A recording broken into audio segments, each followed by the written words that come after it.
Hello, welcome to Elisa Maria Designs. If you're new, I am Elisa Maria. Welcome to my channel and welcome to our little family that we have forming here. Today we are talking about the artist's way. We're doing a check-in with how things are going from last week. Last week on New Year's Day was the first week, and we covered the introduction and the basic tools, and what we learned during that time was a little bit about Julia Cameron, her journey, the foundation of the artist's way, my journey for the past, I guess, 14, 15 years. I've lost count. And we talked about the basic principles and the artist's tools. And I'm checking in with you today to see how you're doing, how you did with your morning pages, 3 pages, longhand, front and back. And if you did do your artist date, I did. I put it up on the community post on my YouTube channel. That's something that I don't take advantage of, and I'm going to be doing that more when I have to communicate with you guys and not do a video. I'm just going to put a post up, and you'll see that in your navigation bar when you come to YouTube. It's under community, and you might even see it in your feed if you follow me, that I have some information that I'd like for you to have.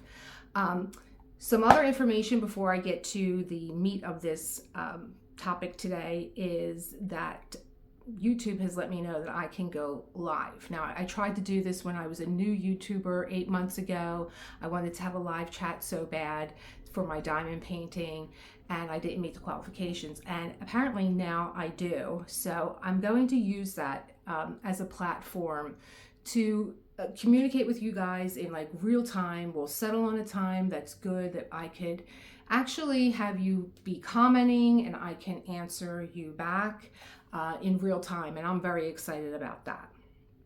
So something else happened on New Year's Day as I was reviewing my notes and getting ready to tape the Artist's Way for you to get to know the course and what you need to do to prepare to embark on this 12-week journey. My husband came to me and made it known that he had heard me say that I was going to start this journey again. He knows, of course, that I do this beginning every New Year's. And it made me also think of something. The last time that I actually opened the book and did the 12-week course was actually in March of 2020. I had, of course, begun the course in January of 2020 on New Year's Day. And by the time March rolled around, the 12 weeks, the world had just exploded. You know, everything was being closed down. We had a pandemic. I'm pausing. It's fine. We're going to keep rolling. It was just an Amazon delivery coming to my door. Still Christmas here. So I have not done a 12-week course until now, 2024, and that's not unusual because I'm a student of the Artist's Way and I do my morning pages every day. So I am so excited to be able to do them again with you and have a cluster of people that I'm doing them with, even if it's through this way, through YouTube. But John came to me and he said, I'm really interested in maybe doing this course with you. And I tried not to be too excited. I didn't want to startle him in any way, but I really could not contain my excitement because it's so nice to have someone to do this with, and to have to do it with my partner, and have to do it with someone that's new, and to do it with a different, someone in a different craft than my own, and a different energy. You know, I'm more the introvert, he's the extrovert, female, male. There's just so many things to compare our journey to. And today, after I did Self-Care Sunday, I came home and I said to him, what do you think about being in the recap and just coming in as a newbie and talking about your craft and talking about your journey? And he was all in. And so I'm going to just introduce my husband to you, my husband John, that you've heard me talk about plenty of times, but he's going to be sitting down with us, and if he's ready, I'm going to have him come in. I think he is. He just answered the door. John, are you ready? Do you want to come in and join me now? Yes. Ooh.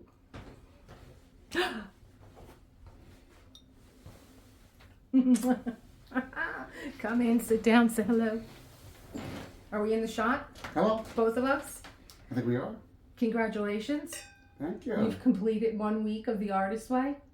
And again, thank you for introducing me to The Artist Way, both the book and the process. It is very exciting.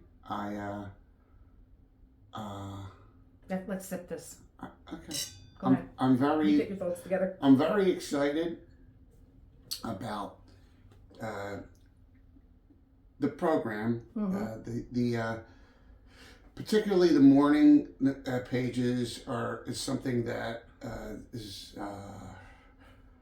really exciting for me because I'm very literate and I'm a very good writer, but I don't write a lot. I tend to read much more than I write. And I write when it's necessary, and but again, I haven't written anything in quite a long time. I mean, not obviously setting aside songs, which I do write, but writing prose or journaling is something I haven't done in a long time. I would have to say that you are more than just a songwriter and a reader, because you got me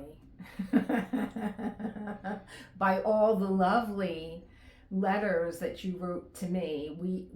I from having my own business, I would have a that doesn't go away. Yeah, no.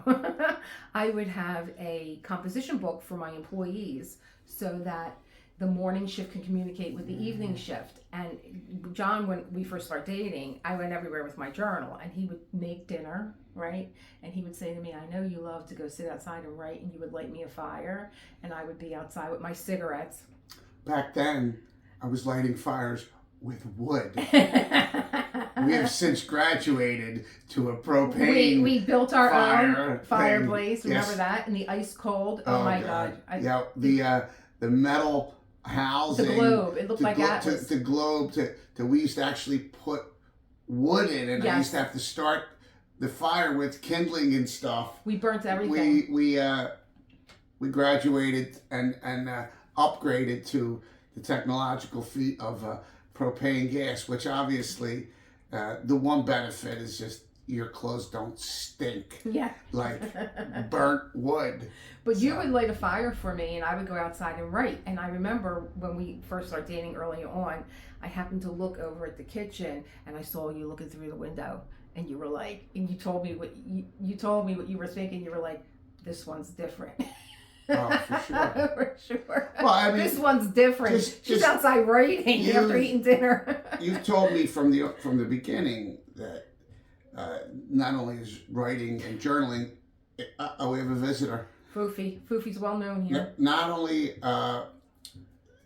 did I know from the beginning that writing and journaling was a current value of Elise's that she did actively, but she also told me that she's been doing it since she was a little girl. That the little marble copybook has been a part of her life for its entirety. And I made up stories.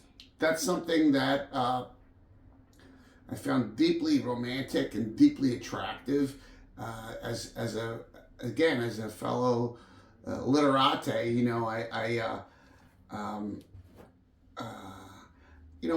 When I was in school, I wrote a lot, and I always enjoyed writing. Whether it was stories or even nonfiction assignments, etc. The process of writing has always been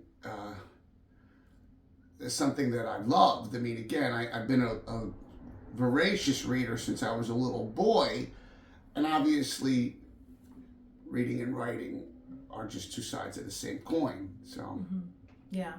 So what I really wanted to ask you is, like, you and I went over we changed our New Year's Eve plans. We decided to stay close to home. We decided to build our fire, ignite our fire, And drink gin martinis. and drink gin in the yard. martinis in the yard because it was beautiful out. And I started to explain to you the artist way. And there was a part of me that was like, he's gung ho with this right now. I don't know that he's going to really do it.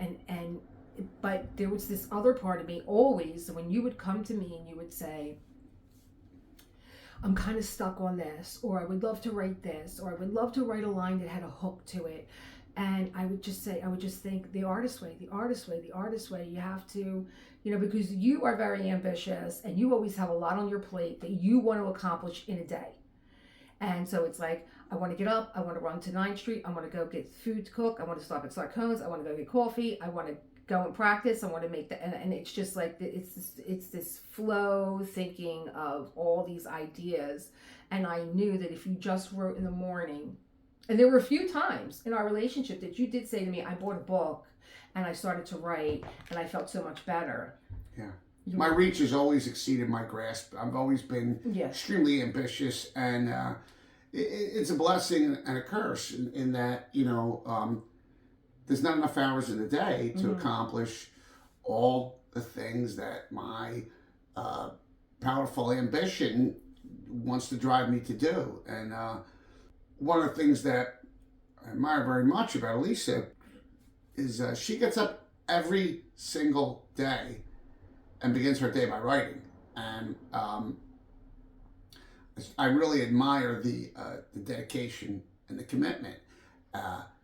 She had spoken about it, in the context of the artist's way and the concept of morning pages. But I guess reading the introductory section of the artist's way, hearing Cameron explain the process and the importance of it, it sort of brought things to a different level for me. And again, it was, I wanted to embrace the artist's way, the book and the program for myself as an individual, as an artist. But, I'm over here over the moon because not only do I get the benefit of this program as an individual and an artist, but I get to do it alongside the woman I love, who's, been doing this for over a decade and really, really swears by this program, this author, this book. And so it really is exponentially beneficial and wonderful for me to be able to do something with my partner that she has been doing for so long. I mean, it's in a way, it's nice to know that I'm basically working alongside a seasoned veteran and a pro that can help guide me if I need it. It's not that I'm yeah, but it's new for me too. Every time I come around to doing it, because like I was telling my subscribers in the opening, that the last time I actually did this fully was in January of 2020, and but to be fair, without getting too personal, the years between then and now for you were just, I mean, I don't know how to say it. All I can say is the throughput of events, emotional events, and life altering events was it was a lot. So I understand that your sort of hiatus from this.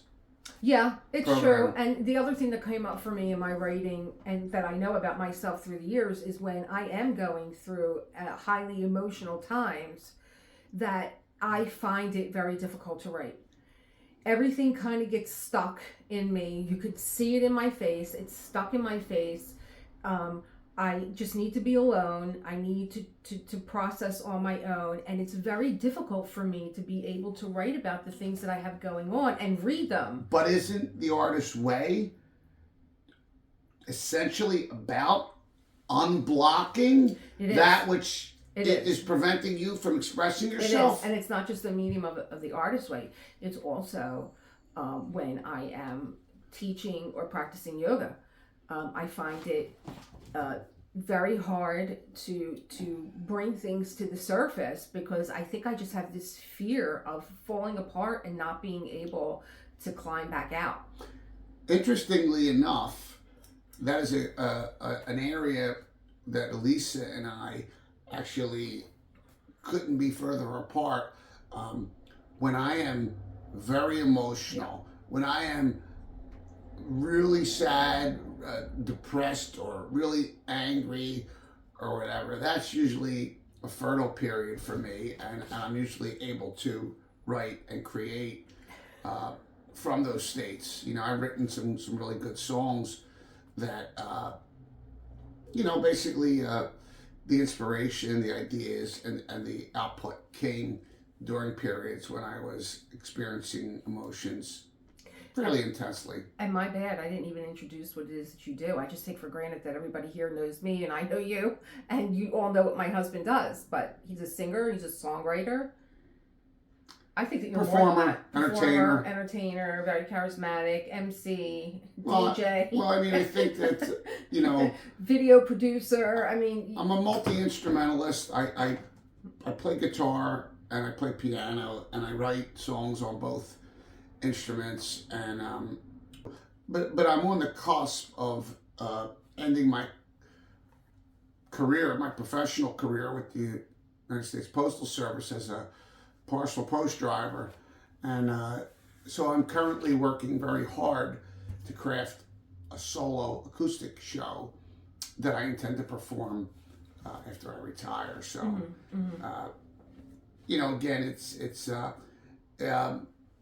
by way of an introduction, I'm quite philosophical by nature, and so my thoughts were, you don't really make a lot of money, especially with 4 and 5 guys in the band splitting the pie. And so I thought, well, if I want to make peanuts to go out and play music, well, I might as well just write my own songs and do my own songs. So then I morphed into a songwriter, performer. I took a stage name. The stage name is Johnny Pompo. And so I performed under the stage name. I wrote, recorded, and performed under the stage name Johnny Pompo. And then, that band, which went through a few incarnations, eventually I got to the point where rather than just do my solo compositions, which was great, we would also do cover songs just to keep us working and keep us in the bars and places that, again, there's not a big market. There's not a big market for original music. There just isn't. It's certainly not commercially, but you could play in the bars and stuff and do covers and still perform originals, and that's what I was doing probably last before the pandemic, etc. But now, after dealing with other musicians and bandmates, personalities, schedules, wives, girlfriends, personalities, and schedules, I really, it's my ambition and my goal to just perform as I use the acronym SAM, Solo Acoustic Musician. And that's what I'm working on when Elisa speaks about me going rehearsing. I'm upstairs in the back room and I'm rehearsing songs that I perform, singing and playing the acoustic guitar. Very nice. We haven't done much talking about that's what I'm getting to. The Artist's Way and my morning pages. And so, yes. And so when you and I sat out on New Year's Eve and we discussed the basic principles and the artist's tools, and you got up, New Year's Day, and you began your morning pages. Yes. And you get up at 5 a.m. to go to work, and you're getting up earlier all week long to do your artist pages. I have to say, what have you learned? Doing the morning pages is, I'm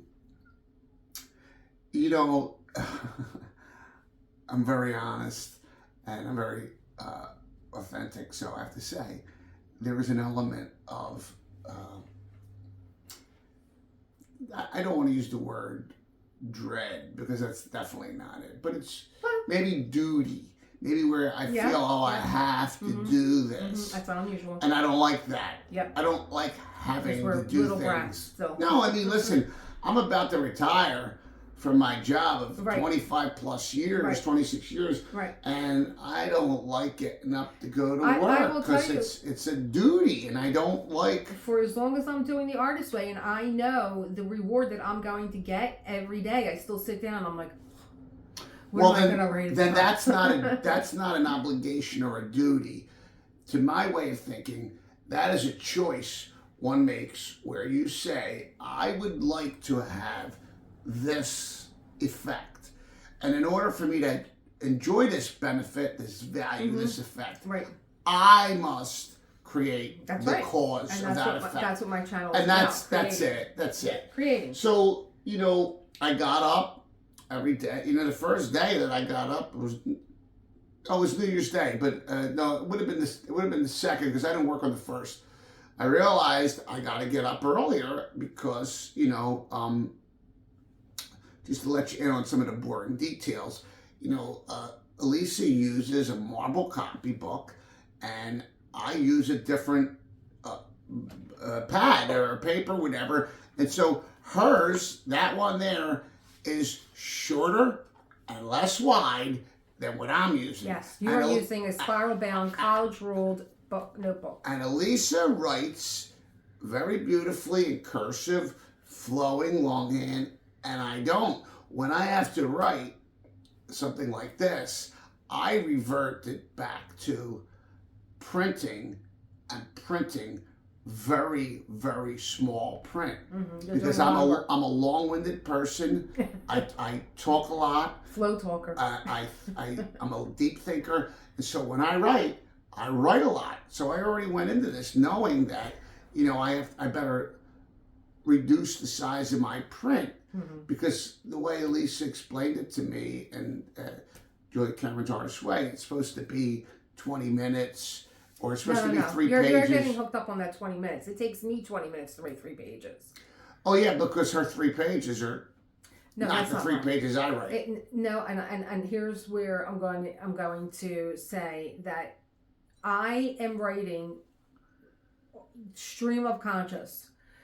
If you were to go, if I were to hand him my book, he wouldn't understand anything. It's almost like a shorthand, because I am writing the nonsense that is floating in my head, words that are falling into my head. If you watched my Self-Care Sunday, and I opened up the my video by saying fake.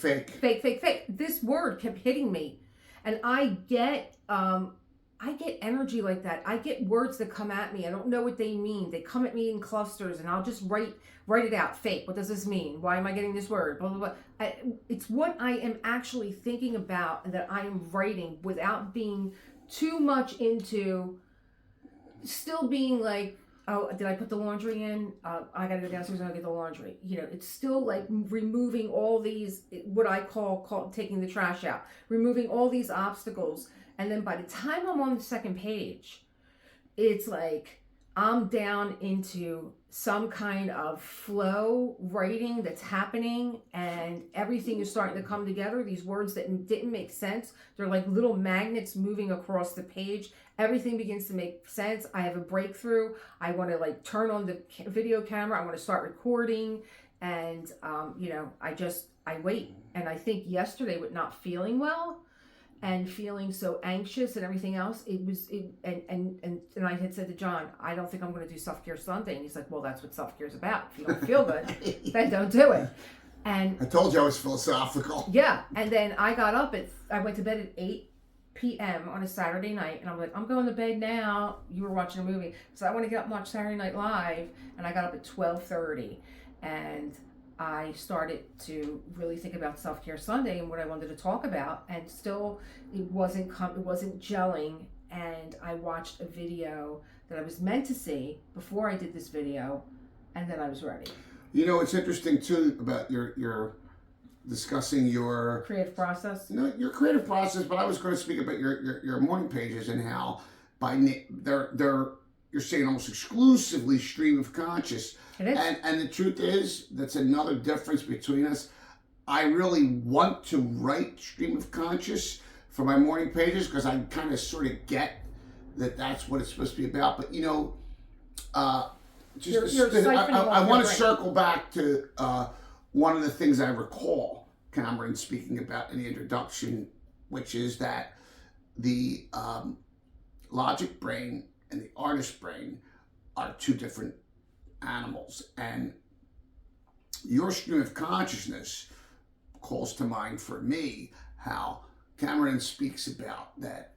I'm not going to belabor you with the differences between the logic brain and the artist brain, because I want to assume you guys are all doing the artist way with us, so you'll know what I'm talking about. But the artist's brain uses symbolism, and it doesn't have to make sense in a logical way. Mm-hmm. And so I think that Elise's mornings with the stream of consciousness are really more true and close to what the artist way is about. I am a novice. Tomorrow I'll be 1 week that I'm doing this, and I can assure you, my pages don't come out street. I gotta catch myself. There is a certain element of stream of consciousness to me, but I am so logic brain guy. I can't help but apply the logic brain to the stream of consciousness as it comes out. Here is something, as your wife, as your partner, someone who lives with you and someone that observes you. Foofy just saw a bird. He's crying because he wants to get the bird. You are probably, the stream of consciousness writing is so that you siphon off what's on the top, floating on the top of your brain, so that you can get to the meat and potatoes of what's really going on and the goals that you want to hit. You process so quickly that there's probably not a lot laying on the surface of your brain that's interfering with your train of thought. It's true. That's such a prescient observation of me. I'm blown away that my wife truly understands me on a deep level that I think most people do not understand how quickly I think, react, It speak. can be nerve-wracking at times for me. It's because I am the opposite. Nerve-wracking. She's a saint for putting up with me. Yeah, well, I need time to process things, and he's talking to me, and my mind is going. It's like I'm like, John, you need to stop because I need to catch up. I'm the guy. I need to catch up. I'm the guy that's watching TV, listening to music, reading a book, and playing chess at the same time. Yeah. Yeah, and that's I can't, I can't watch it. I can't watch a TV Cheers, show. Salud, baby. I can't watch a TV show without, at some point in the program, with no warning and no advance notice, just reaching up, picking the guitar up off the wall, and strumming an idea, or going over to the piano and this playing girl something. Is trying to concentrate. Yeah, and she's not amused. She is my muse, but she's not amused. So you did your artist pages, and the second basic tool is the artist date. And unfortunately, I'm a terrible romantic partner because I have yet to take myself out on an artist date. Date's not over yet. No, nor is the week. Don't I have a whole week to do it? Well, you're learning the basic tools, and I would not beat yourself up that you really embrace the artist pages this week. Did I go out? Today's Sunday. Did I go out yesterday? You go out all the time without me. No, yesterday. Did I go out like Sarcones and all? Yeah. Well, then I'm calling that my artist date, even though I didn't think about it that way. So you didn't think about it that way, and that's interesting because when I was explaining that, I've been doing this for so long, and usually I fall back on the same artist date, and I would always beat myself up about that because I felt as though, well, you're not really growing, you're not really this, you're not really that. But Julia Cameron stated, I don't know if she stated it in the beginning because I read so much from her, but she goes down to the same pet shop and she goes and sits with this big fat bunny, and she holds him and she pets him and she cuddles him, and that's her artist date. There's some kind of magic that happens between her and that bunny rabbit, and that is her artist date. And for me, it's always walking around with my camera. You know that. I mean, one of the things I'm want to say, so you're going to hear it a lot, is there are certain things where there is no right or wrong. Absolutely. And so with regards to the artist date, number one, I understand her saying, well, I don't want to get stuck into a rut and always do my artist date this way or this format or this place. But even if you do, it's okay. There's no right and wrong way to take yourself out on an artist date. However, I am sensitive to and think it's going to be an issue for me that I think that I will probably, like Elisa, do the same thing. You know, you kind of carve out the rut in the road, and you stay in that rut where this is what I think an artist date is or should be, and that's what I do. But I will use my free will and volition to say, well, you know, you did X for 3 artist dates in a row. Do something different. I don't care what you do, but either change the location, change the scenery, change the mindset.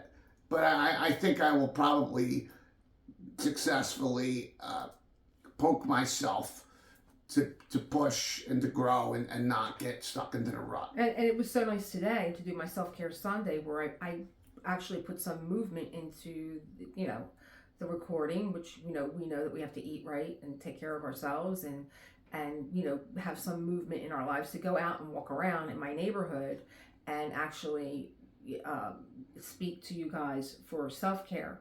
But there was one thing that I wanted to talk to you about. Do you understand why you do an artist date? I understand why you do an artist date intellectually because I read your introduction, but I've not yet to really embrace the concept and do it. And consequently, I would say that I don't understand why I do an artist date emotionally, because I will have to really set my mind to it, embrace it, execute it, experience it, and then it will become meaningful for me emotionally. Right now, it's only meaningful to me intellectually. So I can grasp it intellectually. I can hold it conceptually, but it's not that's a part good of way me yet. Of describing it, because, you know, you take yourself out on an artist date alone, by yourself, not with anyone. I can't wait to get myself alone. and you have this, you know, experience that you want to have, whether it's, you know, I've gone to the movies by myself, which I talked about last week, which was, for me, you know, it was a lot. I've gone to restaurants by myself and not wait for people, but I think I've been doing this, you know, you and I talked about, like, when we were younger, and you've always traveled in circles in different neighborhoods and stuff, whereas I only had a few close friends. And the one time I went away with 2 girlfriends, we saved all winter long to go away to Wildwood for the summer. And it was like, I came home, and my father was, first of all, he didn't even want me going, you know, he didn't want me, Joe. You had enough of them too, if there's summer with them? No. He was like, my daughter's going away. She's, you know, 18 years old. She's going away with her girlfriends and, you know, to Wildwood, and he didn't know what kind of craziness was going to ensue. He was worried about you coming home pregnant. He had no problem with that, worrying about that. No, but that's what he was worried about. That's what he was worried about. Well, he was worried because, you know, it was the first time that his daughter was going to be sleeping outside of the home. But I went away with 2 girlfriends, and I said, never again. Never again. And they invited everybody down. There were girls in our room that I didn't know. It was a big party atmosphere. You didn't want that. I didn't want that. You didn't share the same values as them. And that's when, a few years later, when I got a really good job, I was working for a developer, and I loved my job. I was going in at 5 a.m. I was leaving at almost midnight. I loved my job. Again, building, creation, architects, engineers, contractors. I loved my job, and I was making good money. And it was my boss that said, "Why are you always here?" I'm like, "I love my job. I love working for you." And he's like, "You know, you got to go out and go have some fun." And I decided that I was not going to do the girlfriend getaway anymore, and that's when I started traveling by myself. Foofy. I'd go away for a weekend. I'd jump on a plane. I'd go to Florida, and I had the best time. So I think I've been taking myself out on artist dates for a really long time. So my thoughts on the artist date, again, as I read about the concept in the artist way, it really did resonate with me quite a bit. Because, as I understood it, the way Cameron explained it, it definitely was meaningful to me in the sense that the things that she sort of discussed about how and what an artist date would look like, whatever, which obviously, as individuals, there's as many different artist dates as there are individuals. But, it was basically saying to me, I want you to go off by yourself with the intention of cultivating you, John, as an artist. And I want you to go look at the world through the artist's eyes. For your senses. Don't look at the world through your normal eyes that get up every day at 5 in the morning, go to work, surrounded by a bunch of lunkheads and managed and supervised by moral and intellectual inferiors. Just go out there and look at the world through the eyes of a romantic artist. And it's funny because it seems like, well, you could do that anytime you want, but yet I'm not doing it. So Foofy's tapping you. Come on, it's what she calls filling the well, and the reason why you don't have anyone around you, and we're doing this together now, and of course, let's go on an artist date together. No, you need to. Here he comes. To have your senses come alive when you are not, like, if I were to plan an artist date, and I would say, John, come with me, what would be going on in my mind? Does he like this date? Is he having a good time?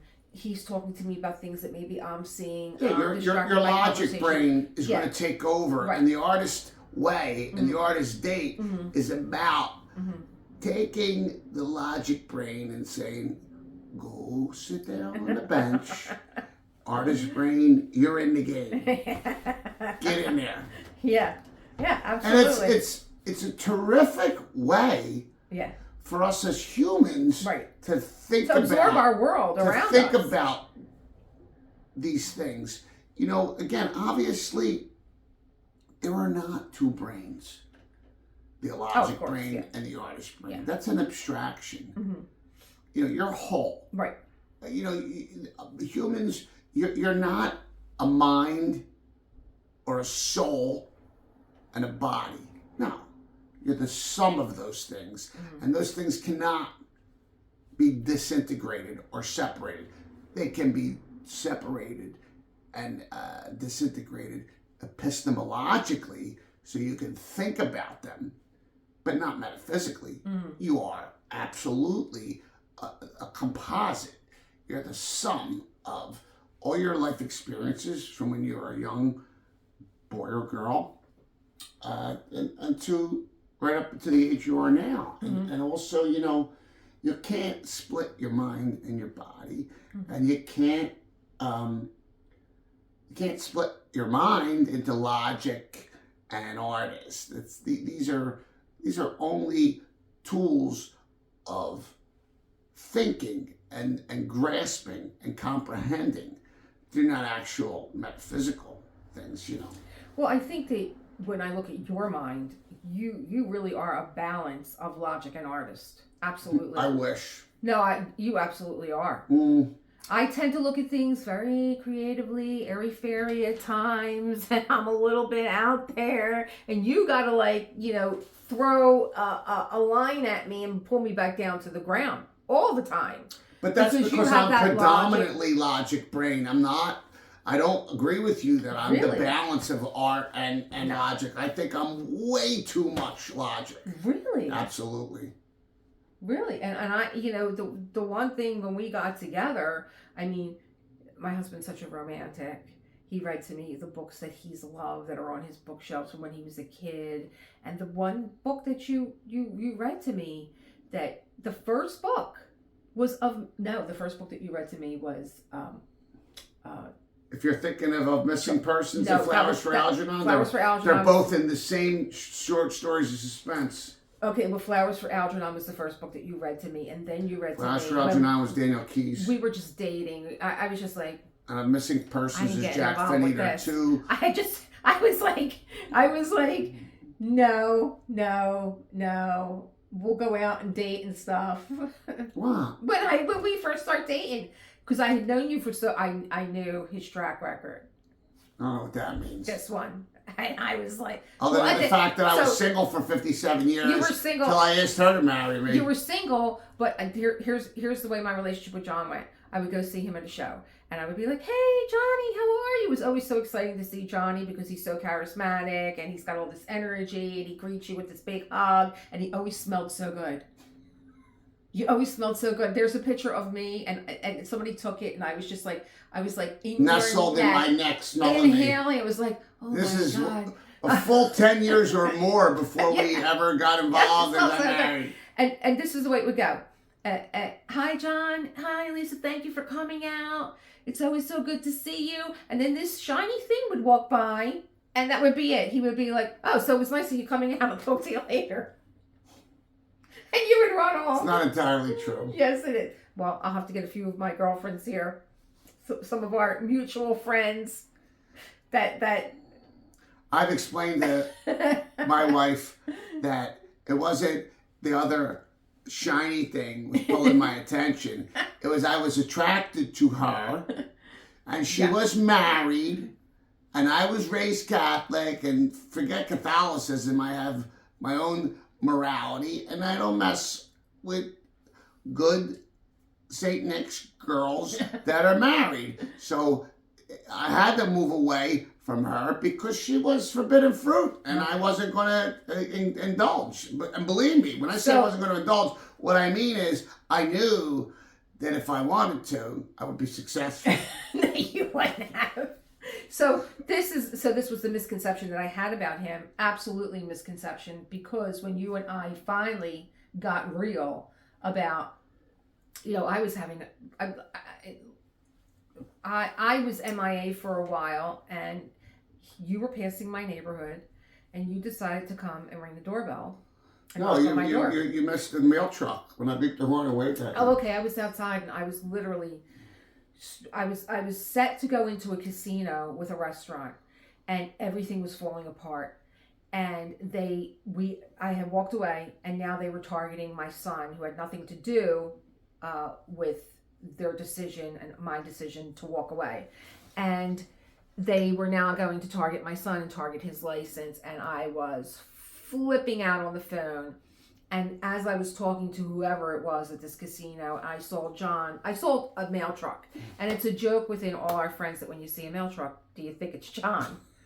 Most of the times it's not. All the trucks look the same. I actually put this as a Facebook status one day. When you see a mail truck, do you think it's Pesky, his nickname for Pescator? And everybody was like, yeah, I always look to see if it's Johnny. And while I was having this breakdown on the phone because they were going after my son, I see this mail truck in my neighborhood, and I'm like, Pesky. Yeah, postal truck Pesky. And I said, that's not him. He's not in my neighborhood. And I continued to talk on the phone, and here comes the truck. I beat the horn and waved, big smile. She lit up like a Christmas tree. Out, and for a split second, I got out of my head, and I saw joy, and I saw happiness, and I had not seen or felt that in such a long time. And then it went away. And she texted me later that day and said, you made my day. And I was like, how did I make her day? I just beeped the horn and waved at her. I'm like, that's interesting. And so there's a lesson for you. You never know whose day you're going to make by just being kind and being friendly and beeping the horn and saying hello. You don't know what anybody's going through. You certainly didn't know, because I'm such an ultra private person about what was going on. But then I was MIA, and you texted me back and you said, you know what, honey? You just made my day. Well, there's the charismatic and the social star right there. Yeah. And that was it. And it wasn't bullshit, but I mean, it's definitely there's a certain element of, in my mind, well, what could that, what, I'm going to assume that I did make her day because she said I did. Well, what could that mean about Elisa Escola and her life? That my horn beeping and smiling and waving made her day. I had my misconception about you and who I thought that you were, a player and and whatever. And yeah, play guitar and piano. There you go. But you had a misconception about me too. Well, no. I just thought like I had it all together. I just thought that in order for her to say you made my day, I mean that could only mean a handful of things. One of them being that she was in a dark place and I brought light. And listen, this is my true nature is benevolence. I love life. I love my own life. I love mankind. I love my fellow man. Not all of them, but generally speaking. And, to know that I brought light to the darkness for someone else, it's really powerful and meaningful to me. There's the miracle, and it has to do with what I was talking about today with Self-Care Sunday. And I was a student of A Course in Miracles because you just have to read that title, and who wouldn't want to be a student of A Course in Miracles? And I was talking about and this comes up, spirituality comes up a lot in my Artist Way writings. And you didn't finish Self-Care Sunday, but we were taught growing up. We went to the same school, to do what Jesus would do. Nope. They tried to indoctrinate me with that, but I never accepted that. I'm just saying this is how we grew up. But no one ever told you. I never used Jesus as a standard. No one ever told you that you could be like Jesus. You could be like Jesus. And I always felt like I could because I had that goodness in me. You have that goodness in you. But again, my veil of innocence was lifted early on when, guys that I went to St. Nick's grade school with, in the beginning, you just believe the dogma and that, you have to tell the truth and this. And then when I saw my friends in, I don't know what grade, just lie right to their teeth to the nun and nothing happened, they weren't struck down, I realized this is all bullshit. You don't have to tell the truth. An example. Oh my gosh. No, listen, I gravitated toward science and particularly physics because I need certainty. I need something to hang my hat on. And I need something that I could believe in and know is true. And religion didn't do that. So here's my question. You need certainty to believe where I don't. I could believe on faith. On faith. Well, I mean that's your choice. Because if I didn't, my son wouldn't be here. I believe if I believed what the doctors were telling me as fact, science, he wouldn't be here. But that's not what we're talking about. You're saying that if you believed what the doctors say, but that's not. That would be blind faith, and thinking because so and so says it's true, and that's the opposite of I must find out for myself what is true. Well, I was a young girl. And all I don't know how much they know about that story, but that's an incredible story. I don't really know. I don't know what I'm like an open book, and then I don't even really know what the heck I talk about. So, we covered the artist pages, and we covered the artist date, and so what we have coming up this week is the true week 1 by the book, and that is recovering a sense of safety, and a sense of safety has to do with your who we all like to think all kids are creative, and being creative children, we like to think that our parents and our friends and our circles are going to wish us well and support us for our creative journey. That's a real tough lesson to learn. This is a very interesting lesson, and this is for all of you that wanted to be creative and didn't have that support, or your parents thought that this was just frivolous and you can't make money this way, and how you're going to support yourself, or what occupation you go into, because it's actually called shadow artists, and those that don't create usually shadow artists that do. So they find themselves as maybe a critic, the person that critiques everybody's work, in newspapers or online. The people that take jobs in galleries because they really want to be an artist, but they don't know how to be. They don't indulge themselves in that. They didn't have the support, or they don't have the confidence that they can do that. And so they shadow other artists. It's a really interesting chapter. Would it be okay with you if, since the subject the first week is, what was it again? Recovering a sense of safety. Recovering a sense of safety. Would you mind awfully if I went out on a joke? If it's a clean one. It's clean. Okay. Since the theme is recovering a sense of safety, I have a most apropos joke to go out on.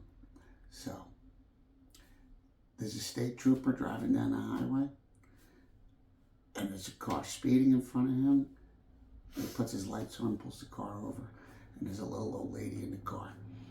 And trooper goes up, does his routine license registration on his car, blah, blah, blah.